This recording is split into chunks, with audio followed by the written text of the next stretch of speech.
If you've been struggling to hire the right employee, haven't been able to hire at all, or you just can't seem to retain employees, then you might need to revisit or build a recruitment plan. Recruitment plans are about much more than just knowing what roles need to be filled in the future.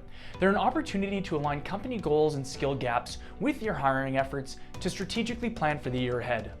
A strategic recruitment plan should include the positions that you need to hire for, a recruitment calendar, budget information, tracking and assessment tools, and other important details about how you'll manage the recruiting efforts. To me, it's pretty clear that building out a recruitment strategy is the best way to rethink and improve your hiring practices, but many companies fail to plan accordingly. My name's Brent, I own the Vancouver Express Employment Professionals office, and in our previous videos, we discussed our comprehensive job order process. We also described the needs analysis process, which is a critical step before refining your recruitment strategy. If you want to run the recruitment process on your own, you need to define some systems and processes to ensure you and your team understand the path that you're going to take and follow those steps to ensure nothing's skipped and candidates aren't missed. To help you navigate the planning process, here are 10 steps to creating a successful recruitment plan. Step 1 is to get clear on your recruitment goals. It's all about high-level goals at this point, and we'll dig into some tactics later. But while every organization is different, some of the common goals that we see amongst our clients include growing headcount, improving diversity, reducing the cost of making a new hire, streamlining the recruitment process, reducing repetitive admin, empowering hiring managers to be more involved in the hiring process, improving employee retention, and reducing the time taken to make a new hire. Step 2 is to forecast future hiring needs. Now that you have some high-level goals in place, it's important to get a feel for the number of roles that you're going to need to hire over the next 12 months. While this will never be 100% accurate, the aim is to make a sensible prediction so you can start attracting and nurturing the right talent proactively. Plan your approach and budget effectively, and to do this, you'll want to get your org chart up to date and identify potential promotions, attrition and turnover, and skill gaps.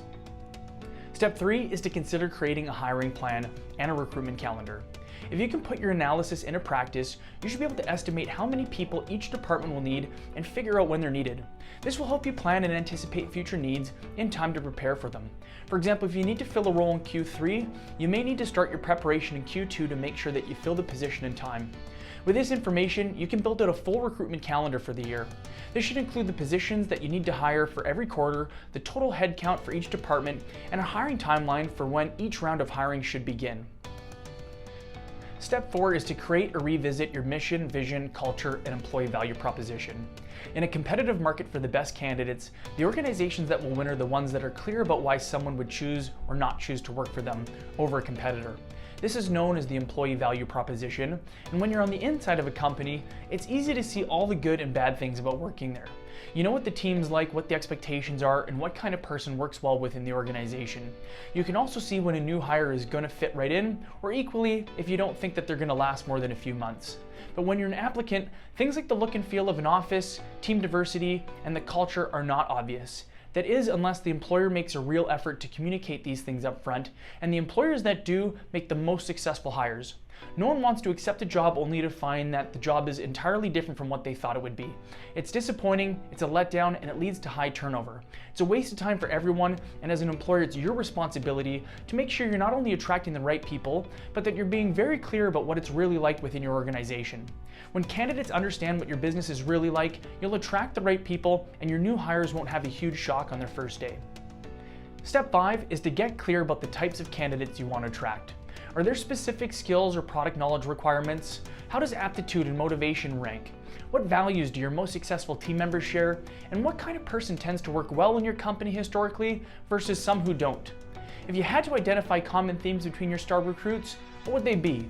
You need to take the time to define success instead of scratching your head later on or hiring based on the best candidate so far versus the true best fit. Number 6 is identify the tools you need for scalable recruitment process. Now that you have a recruitment calendar and a plan, you can identify some of the tools that you need to execute the plan. Some of the most critical solutions for managing the recruitment process are simply building some systems and processes that you and the team can follow. You might track data using Excel or need something more robust like an applicant tracking system.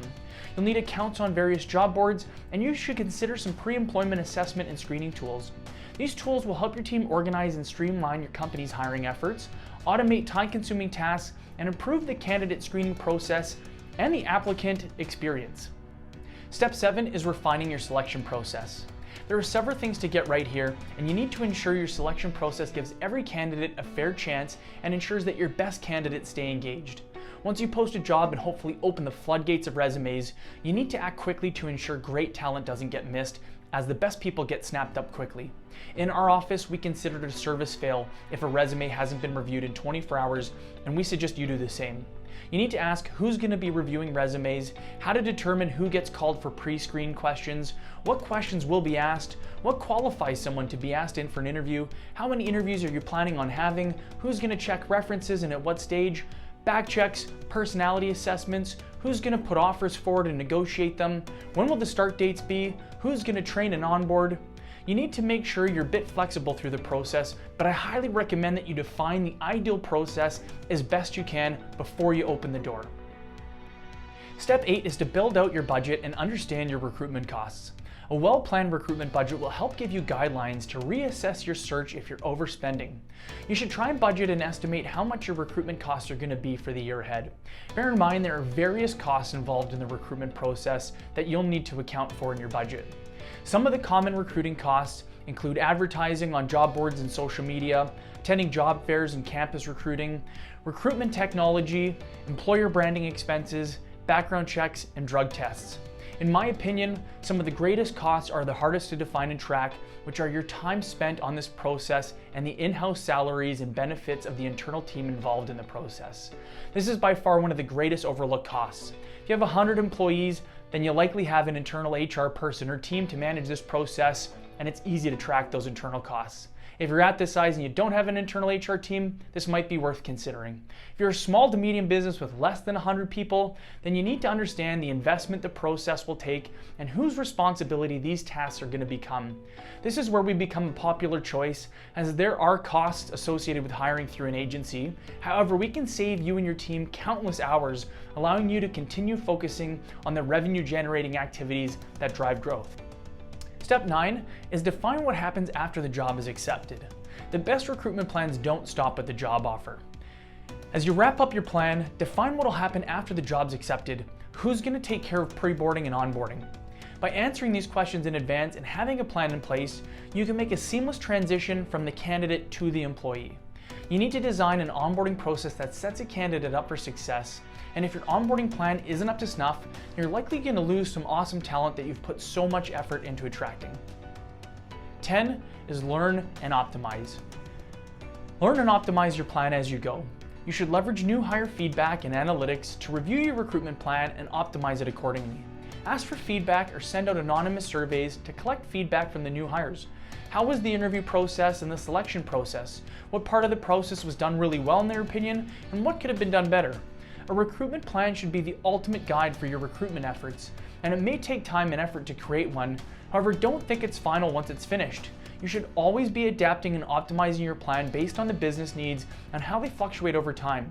You should continue working on your recruitment plan, measuring key metrics, and enhancing it as you go to achieve the best possible results.